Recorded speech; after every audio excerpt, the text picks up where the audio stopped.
agreement out this morning, my sales strategy and timeline email template for them, and got out the door only 5 minutes late and printed like freaking my showing packet for my clients with clipboards.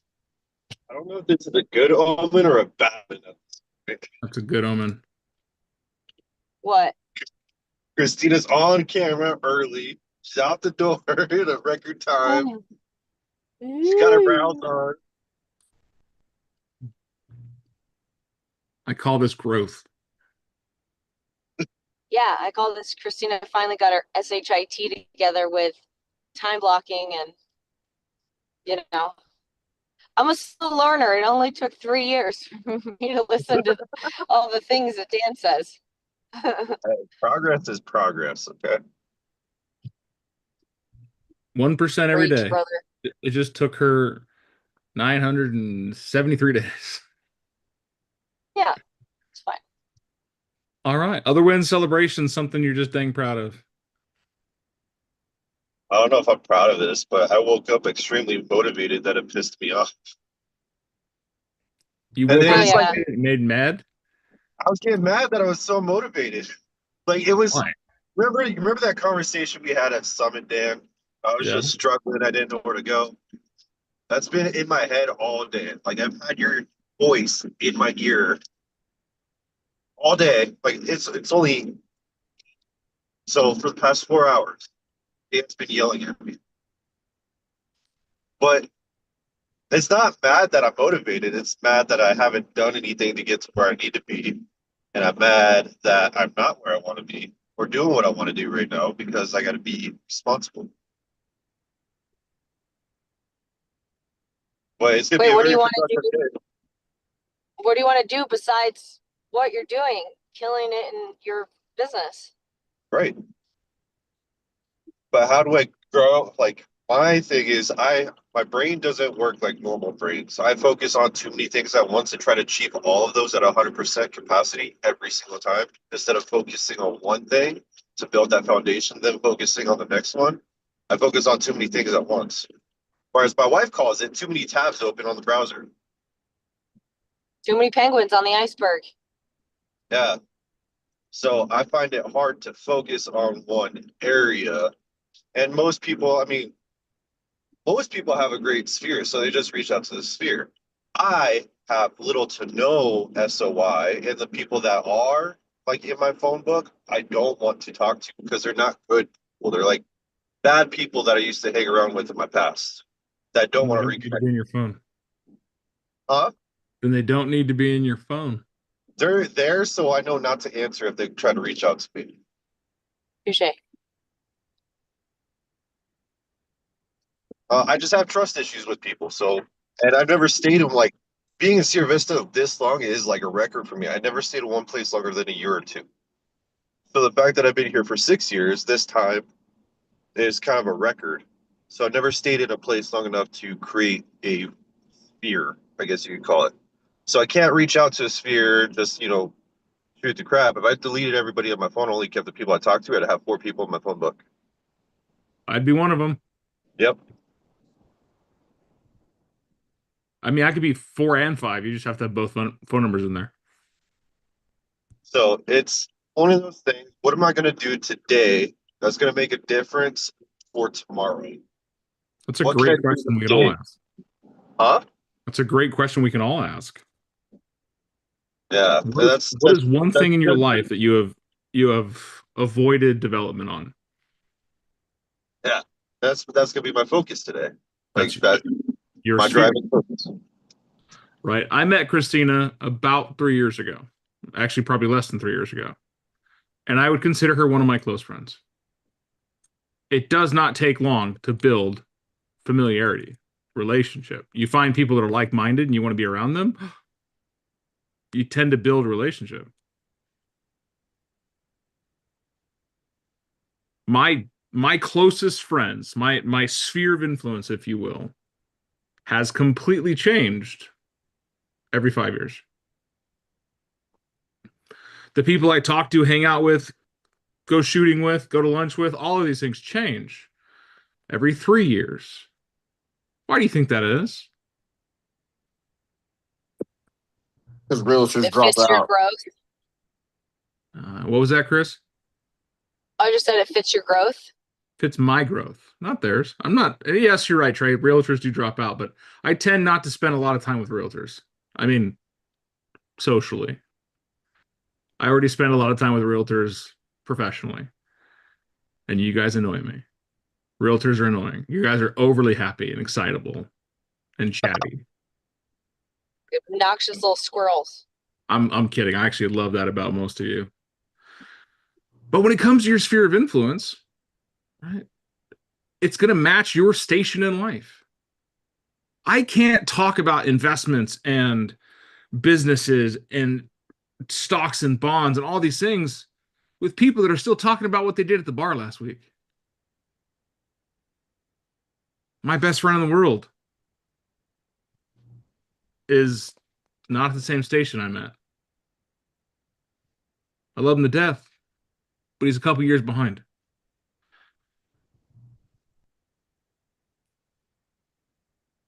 And Tony even told me he watches these calls.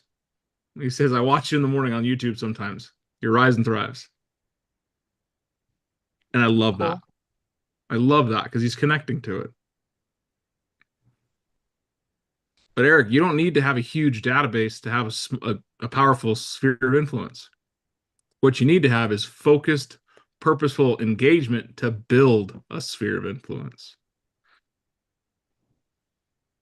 How many people can you guys directly influence? Do we know the answer? 5. 5. That's it.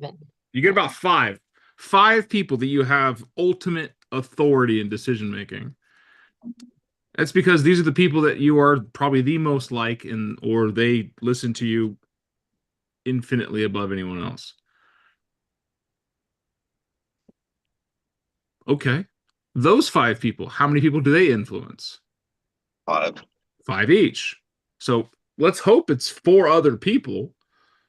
So now you've got 25 people that you can influence directly or indirectly. Those 25 people, they go and influence 5 more. So now you have 125 people you directly influence, indirectly influence, or indirectly influence.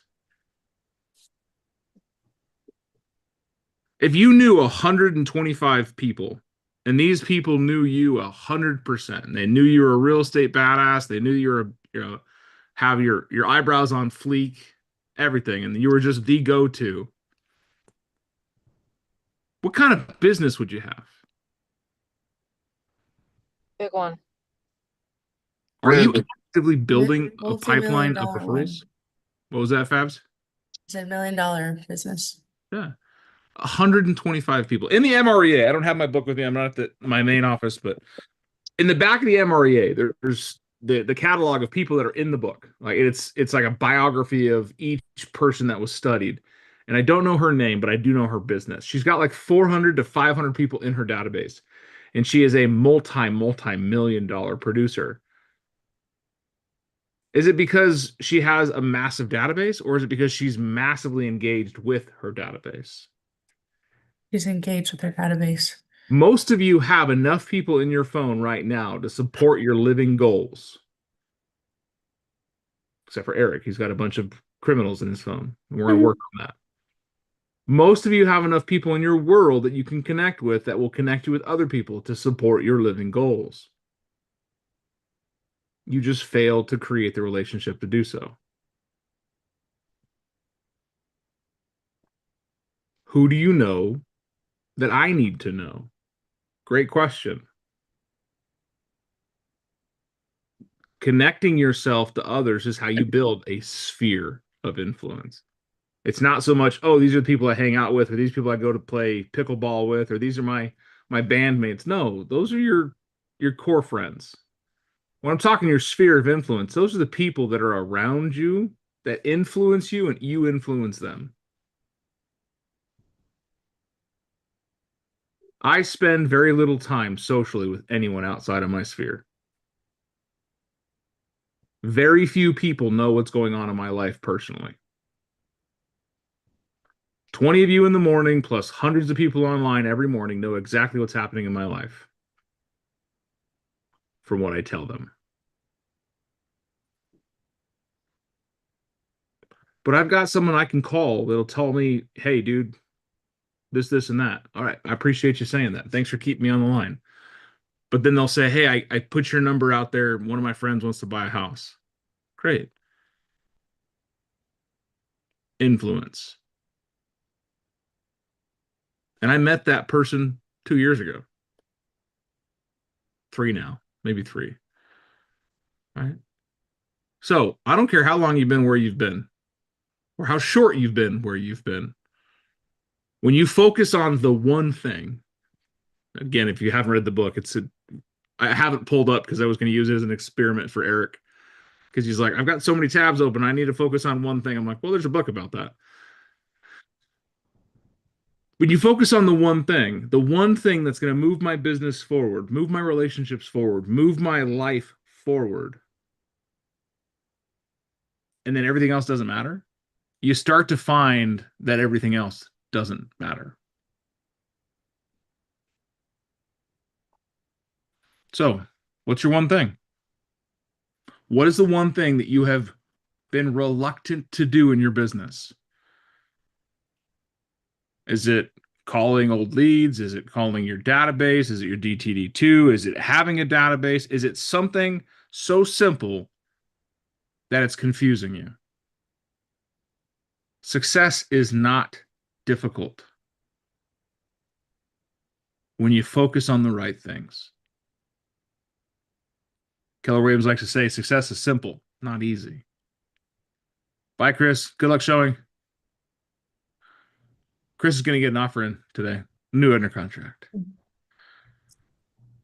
But when it comes to your database, think of it this, my data bank. You're depositing people, you're depositing opportunities, you're depositing future withdrawals. So if you have a small data bank, a small sphere of influence, or a small, contact roll on your phone, and you don't want it to stay that way, what are you going to do differently? Because clearly what you've done so far has only gotten you so far. So you're going to have to do something different. Challenges, right? Do we like challenges? Do we like difficult? No. But I'll tell you that challenges ignite the soul. Winning ignites the soul. And it might be a simple game like, I picked up the phone today. I'm going to talk about Jess this morning, right? She came to me about a year ago, having some troubles. Then she was voluntold by her team to join coaching. She challenged herself to dive in. And I think her businesses have changed because of it. It's not because I am this magic guru. It's because I challenged her to believe in herself again. And in that, she found victory and, oh my God, I can do this. And then it was, oh my God, I can do this. And then it was, oh my God, I can't believe I did that. It didn't happen overnight. I'll tell you, 100%. There was definitely some doubt on her end. Just like there's doubt on yours. But when you challenge yourself to do the thing, it's going to hurt. It's going to suck because it's a change. It's different. But if the one thing is going to help you live a better life, help you have a better relationship with your kids, with your family, with yourself, then why are you not doing it? What is so awesome about your life that you can't escape? Because if you want a bigger life, then clearly you're missing something.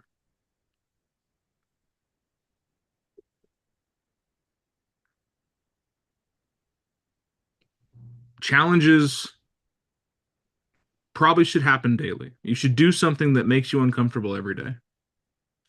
So you get used to doing something that makes you uncomfortable. For Eric, you're probably going to have to make more friends.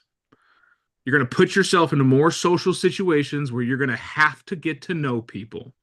I'm sorry, you don't trust people, so you don't let them into your circle. You don't have to let them into your heart, Mega camps could be fun. right? I'll be there too. I'll help you. We'll be giants together. You guys don't know this about me. I hate networking events. If you didn't know this, right, you would think, oh, Dan, social butterfly. I hate it. Hmm. Right? Why do you think I have one party a year at my house that I invite people to? Hmm. Because it takes me all year to mentally get ready for it. And then I spend 5 hours playing host. And then when people start to leave, I shut down, I start cleaning up. Everyone leaves, I'm happy again. Not that I don't love people coming over, it's just that's a It's lot for me. stressful. It's not Yeah. my natural ability. Like Marianne, Mine too. one of the highest eyes on the call that I know. I have seen her walk into a crowd of mutes and get them talking. Just her natural superpower. Mikey's the same way. So for me, it's like, yeah, I know I'm going to have to do something that's uncomfortable. I'm going to have to do things that are going to force me into a place that I am not naturally acute to. But that's one thing that's going to move my career. It's going to move my life. It's going to move my relationships. And if you guys didn't get to go to the Big Rock Christmas party last year, maybe you'll get to go this year. It was pretty fun. We had a photo booth. Lots of food. I think there was like 75 people in my house. It was crazy. Wow. And we got more lights in the backyard so we can all be outside. So Eric's So shaking. many people. So many people. It was a lot of people. It was a lot of people. Audra came. Audra was there the first year, I think. So, Yeah. It wasn't a whole lot of people the first year. yeah, but it's grown. It's growing every year. But Uh-huh. here's the thing, right? Would it grow if I didn't grow it? No. Would it grow if I didn't put myself in position to be in relationship with more people? No. Would I grow if I didn't put myself into positions of unknown, uncertainty, challenge myself? No, I wouldn't. And so how can you expect yourself to do anything different in life if you're not willing to do anything different in life? I'll tell you, the one thing that you need to be successful is probably directly on the other side of the coin. I don't want to do it. How many of you hate sphere of influence calls, right? Calling people from your phone just to check in, right? Yeah, Sometimes. you go. Sometimes. Go do that and see what happens. How many of you hate prospecting because you feel like it's salesy? I'm salesy. Go do that. Right? I was able to pass out 3 sellers guides and talk to the 3 people about selling their home yesterday, and that's from cold calling. I started I guess January, December. Yeah. And yeah. There is no lack of potential in the world. Potential is everywhere. There's so much potential. But you know the problem with potential? It's unrealized. Maybe I'll do it. I wish I would have. If I'd have done that, I would have had this, right? That's potential. Potential gets you nowhere. It's like being thirsty and your cup has 2 holes. Potential is great, but only when you put potential into production, into purpose, into results, right? Eric, you are a phenomenal connector. You may not think that, but I know you are. Mm-hmm. You love deeply, and that's why it's hard for you to let people trust or get trust into you. Because of that, because you let people in your life and they stay there. That's why you have bad people in your phone that should not be in your phone, just in case they call again. Because if they call you on the right day, you'll answer that call. I guarantee it. Mm-mm. Yeah, I went through that. Got too close to somebody, put them, cared for them too much, and they turn around and realize they didn't care. It was a neighbor that lived right next door to me. So when they left, they didn't tell me anything, and that kind of hurt. But People are I going to learned not disappoint to you. let them get. Yeah, Yeah. people are going to disappoint you. Friends are going to let you down. Yeah. Family is going to hurt your feelings. If this is the first time you're hearing it in your life, I'm sorry. But that is not a reason to not make connections. Yeah. Right? Mitch Hedberg said it best. Right? I'm not going to eat an apple because it'll turn into a core. Just like he'll drink wine. He's careful, I'll give you a headache. I'm not going to do something because of the negative consequence of it. I'm going to do it because there's the enjoyment of it at the time. So most of us make connections softly, lightly, loosely. We don't want rejections. No, jump in, both feet, make friends.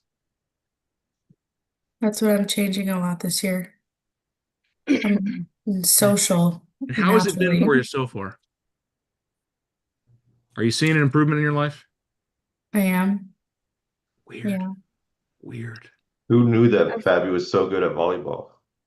I He's fabulous at it. love playing volleyball. I can't wait to play this weekend. Who was on the call? We talked about how, like, the study about popular kids in school. Anyone remember that? Mm, Josh remembers that, right? I was on that call. Yeah. You remember what the number one How they made them feel. characteristic, right? How the number one characteristic of all popular kids was? Oh. More people liked them because they liked more people. So for us to get in a relationship with other people and to build a database, to build a sphere of influence, to build the one thing that we need to push our business forward, we can go back to a childhood study of kids in school, right? I don't think high school, there is more of a social experiment going on than high school for every kid. Unless you were homeschooled, then that explains a lot about you. But you like more people and more people like you. Weird, right? I went to high school with a guy named Jody. My sister's name is Jody. Instantly, I think he's weird, right? You have a girl's name. Right. That's my small, narrow mindset. Mhm. Well, Jody, the guy, not my sister, was not a very social kid. Super tall, awkward, weird trench coat everywhere, didn't talk to anybody. How many friends do you think Jody had? 4. Yeah. I don't know, because I never talked to him. Because he made it uncomfortable to be around him. Red coat? I'd be scared. Well, this was during that time of year. Like, I went to high school when Columbine happened. So did I. He's scared. But you look at this. I look at Jody, and I'm bringing it up as an example 20 years later because of this conversation, is he made it uncomfortable to be his friend. He didn't like people. So how could people like him? Right. I am not a golden retriever. I don't openly go out and find best friends to sit and have coffee with. But I do know that there is magic and connection. And so I'm going to make myself more likable by liking other people. Genuinely taking an interest in someone else. And in doing so, you unlock this magic gate where it's like, oh, you like me? I like you. I don't know why that works, but it does. Mhm. When you are not prepared to have conversations, they're awkward. But people are awkward. But when you're open to having a conversation, when you're open and receptive to having that type of interaction, can people feel it? Mm-hmm. Right? People can feel it. If we were like dogs, it would be very easy. Their tails wagging, probably talk to them. Their tails wagging and their teeth are showing, don't talk to them. No. I didn't know. there's a magical connection between the people you know, called the who, and the life you live. Your network is your net worth. You want to hang around more successful people, get connected with more successful people, have conversations with more successful people, because that is going to force you to become a more successful person. You want to hang around people that sit and smoke weed all day, get home from work and crack open a beer, sit down on the couch and watch Netflix for 5 hours and drink a 30-pack, and then bitch and moan about their life, bitch and moan about their jobs, bitch and moan about their spouses. You yourself will find that exact life. Because, I mean, my mama said it all the time. I don't know if your mama did. Birds of a feather. Flock together. Mhm. Oh, yeah, you must have heard it a couple times, right? But Mhm. grandma also said when you lay with dogs, Get fleas. you get fleas. Trying Right? to teach my kids that lesson right now. Right? If you want to hang around bad people, you're going to have a bad experience. Yeah. My nephew has got a best friend that lives down the street from him that is just absolute garbage incarnate. Womanizer, racist, disrespectful to the elderly. And I was over at my mom's house, and my mom and I have a good relationship, kind of towards sometime, but I love her. She makes bad decisions, but I still love her. And I was there, and I was talking to Aston, my nephew, and his friend Corbin came over. And the way Corbin talked to my mom, I had to remind myself he was 13. Oh. Because had he had been 5 years and 1 day older than that, you want to know what had happened? You don't talk to a woman in my presence that way. You sure as hell don't talk to my mother that way. So I pulled Aston aside and I said, do you like the way he's talking to your grandmother? He's all, I guess. I was like, Aston, if you don't stand up for the people in your life, that shows your convictions to your morals. And if you want to hang around people that are going to disrespect the loved ones in your life, you soon will do the same. I was like, Aston, would you ever talk to me that way? No. What would happen? He goes, you'd beat me? That is accurate. I said, no, because he goes, no, Uncle Dan, because I would never. I was like, why wouldn't you, Aston? He goes, because you scare me. I said, it should scare you that you let someone else in your life do the same thing. Because if he's going to talk to grandma that way, he's going to talk to your mom that way, he's going to talk to me that way, he's going to wind up in a grave. Because he's going to go down a bad path in life. And one day he's going to say something off color, offhanded to the wrong person. Mm-hmm. And do you want to be standing next to him when that happens? Aston and Corbin are not that close to friends anymore. Because I challenged him to say, hey, is that where you want to be in life? I know it's fun. It's exciting to have those type of friends. But what's going to happen 3, 5, 10 years from now? So if your sphere of influence of the people you talk to every day aren't exuding the characteristics of the person you want to become or the person that you're proud of being 3, 5, 10 years from now, that's a really good question. Do you want to be standing next to them when their life falls? It's a very quick answer, right? The answer for me is no. I am very proud of the people I stand with, and I will pick up every one of you when you fall, as long as you're willing to step forward instead of fall backwards. So go do something today that challenges you, that grows you. For me, I'm 64 hours in, or what, 63 hours into this 72-hour fast, right? 7 more hours. Talk about a struggle mentally. I don't know what they were cooking last night, but it was so fucking tasty. So are you gonna eat tonight or Today at 3 tomorrow o'clock, morning? I can break my fast, but only if Break I'm it home. slowly. Yeah, it's only if I'm home, because the only thing I can eat to start with is simple proteins like a boiled egg. Yeah. So, but the thing is guys, Add some sardines. I challenged myself to do something I've never done, and I've unconsciously chosen to do. And in doing so, man, I have proven that I can get past rough times. And I'm sharing it with you guys because I want you guys to know I'm staying true to when I challenge myself to do something. Just like the 66-day challenges we did. When you get other people involved, accountability gets a lot easier because more people know what you're trying to do. So put it in the group chat today. What's your challenge for yourself? And if you don't challenge yourself, do you want to be standing next to you in 5 years? All right. Was today worth your time?